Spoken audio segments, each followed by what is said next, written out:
Hey guys, what's up? Happy Warncliffe Wednesday. It's Jason from the Brass Brigade. Hey, real quick, if you're new to my channel, please subscribe. Maybe hit the like button every once in a while. And just know I'm a knife collector. I've only been collecting knives for about 6 months. I'm a professional tattoo artist, a competitive shooter who wanted to bring honest reviews to people like me. You know what I mean? People that work, people that have families, that buy their own shit. I thought it was only fair to do knife reviews from someone that actually pays for them. And yes, absolutely, I do believe that reviewers that get shit sent to them for free, I do believe that it's not that they're giving dishonest reviews. They're just not talking about the bad points of knives as much as they maybe should. So anyways, without further ado, the Spyderco Yo Jimbo. This is a DLT exclusive, has 20 CV blade steel, has a Warncliffe blade, right, with a nice deep hollow grind, nice little Spidey hole, right, has their compression lock system. Pretty cool knife, I like it. This is my first Spyderco. I wasn't real big on Spydercos for a while, and I don't know why. They're great knives. So anyways, this is the first one I got, followed by a paramilitary 2. So anyways, you know how we do it at the Brass Brigade. I have a 20-point scoring system, or I'm sorry, a 40-point scoring system, right? 4 categories. You can get 10 points in each of the categories. So real quick, this cost me $160 from DLT Trading Company, and it comes with a little sticker. Obviously the box that the knife came in. I think they throw in a little Spyderco sticker in there too. All right, so here it is, the 40-point scoring scale, right? I'm going to start going over it with you guys so I explain why I score the knives, what I score them, right? So anyways, comfort carry, I can tell you right now this isn't going to do that well. Not compared to something like a paramilitary 2 or a bunch of the other knives I have. Now, I forgot the guy's name, but basically the guy that came up with this design is a self-defense guy, and he was making this for like a self-defense knife, right? That's why it has the Warncliffe blade. And fun fact, the reason why this is kind of like a chosen blade shape for, knives that are going to be used for fighting is because, watch, with like a dagger or even something like the paramilitary 2, you stab in, pull out. And it basically makes the same size hole width-wise, right? So if you stick it into about halfway, it's going to be about that wide of a hole. Where with the Warncliffe blade, when you stick it in, so imagine this is the skin, right? Watch what happens to the knife when I push it in. Do you see how it sort of goes down, right? So the hole starts up here, but by the time you're done penetrating whatever it is you're stabbing, it actually makes a bigger gap because all this material and that angle forces the blade sort of downward, making a bigger cut. Hence, more effective if you're using this thing for self-defense. I, however, carry guns, so I wouldn't bring a, knife to a fucking knife fight. I'd bring a gun to a knife fight. So anyways, comfort carry, again, it's not that comfortable. The paramilitary 2 got a 10. Because for my hand size, it just fits amazing. I do like the compression lock. I feel like it's one of the better ones out there. I feel like I'm never going to accidentally depress the compression lock, therefore just, unlocking the blade, and then shit can happen and shit can get weird, right? If it gets unlocked, unintentionally. So anyways, I like the pocket clips. I never... yeah, I don't have an issue with the Spyderco pocket clip at all. Actually, this is very good for me. It has a lot of surface area that actually contacts the material of, like, say, your pocket. And there's a good amount of tension on there, but not too much. It goes in pretty easy and comes out pretty easy, and it stays put. So I do wish this knife had jimping, right?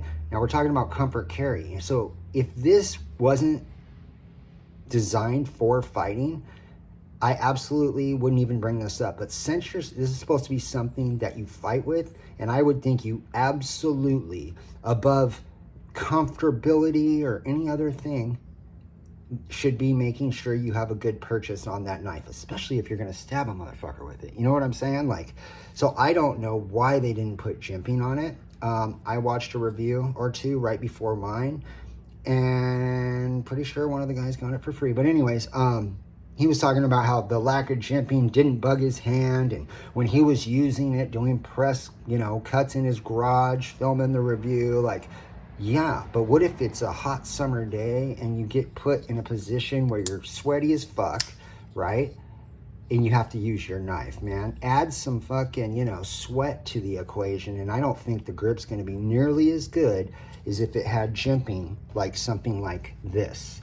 This, I could have my hands sopping wet, and I absolutely will get a good, tight, positive grip on this knife. This, not so much. So anyways, for comfort carry, I'm gonna give it a 7. Again, it's not the most comfortable knife. It's not the most uncomfortable knife either. It just, especially since if they would have left out the fact that this is supposed to be a self-defense knife, comfort carry probably would have got an 8. But because you might actually have to use this for self-defense, I absolutely think it should have jimping right here. Okay, so yeah. Build finish, I give it a 9.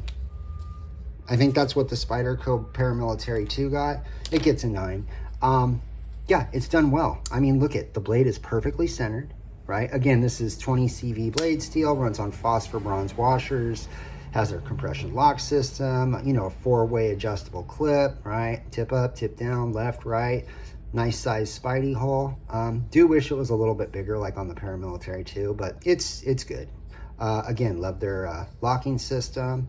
Yeah, this knife's good to go. I like the pocket clip. I don't really care if it's deep carry. A lot of you guys know that watch my channel. Yeah, solid 9, right? I mean, it's done well. Yeah, and Spyderco's a bigger company, so I'm sure they have all the latest and greatest, you know, manufacturing stuff, right? Like, so yeah, fucking awesome. Always comes fucking like laser through paper sharp, right? Even though it's pretty thick blade stock, it does come down to a pretty thin edge, and it has a pretty deep hollow grind. Let me see if I can show you guys. See how thin and slicey that motherfucker is, right? Pretty nice. And then look how thick it starts off though. So I like that. Price value, 160 bucks for 20 CV. Oh, sorry, that's my street washer. Driving down the street right now. Yeah, I do this shit in my garage.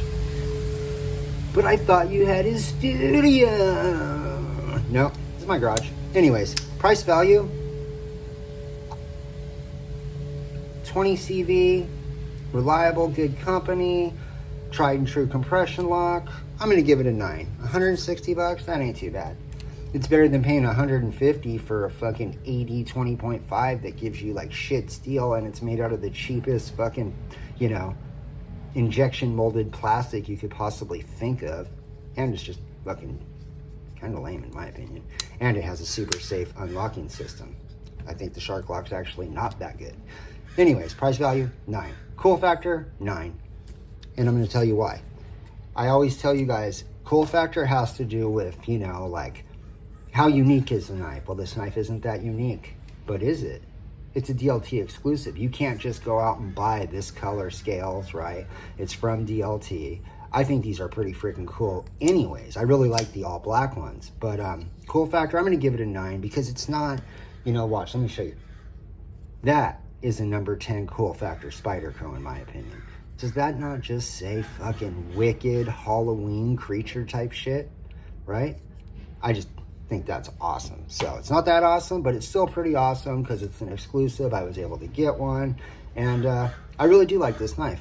Really would totally recommend it, especially if you're, you know, maybe just diving into Wharncliffe blades. I think this is a great one to start out with. Yeah, absolutely recommend this.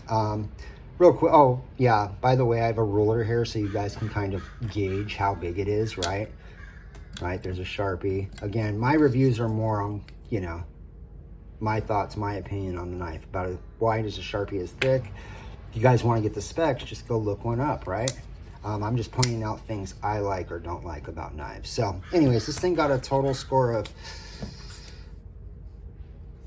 34. Anything above a 30, I recommend. And this did very well. Anyways, guys, hey, go check out my Instagram and check out the new SG gripper I designed and had made by SG Knives. Things are coming. Things are coming. My knife that I fucking designed is going to be here within the next, I'd say 3 weeks. It's shipping from Indonesia, so it usually takes a while to get packages from there, but I can't wait to show you a project I've been working on. Anyways, you can find it and see pictures of that on my Instagram at the Brass Brigade, you know. Anyways, hope you guys have a nice day. Stay safe, shoot straight. Yeah.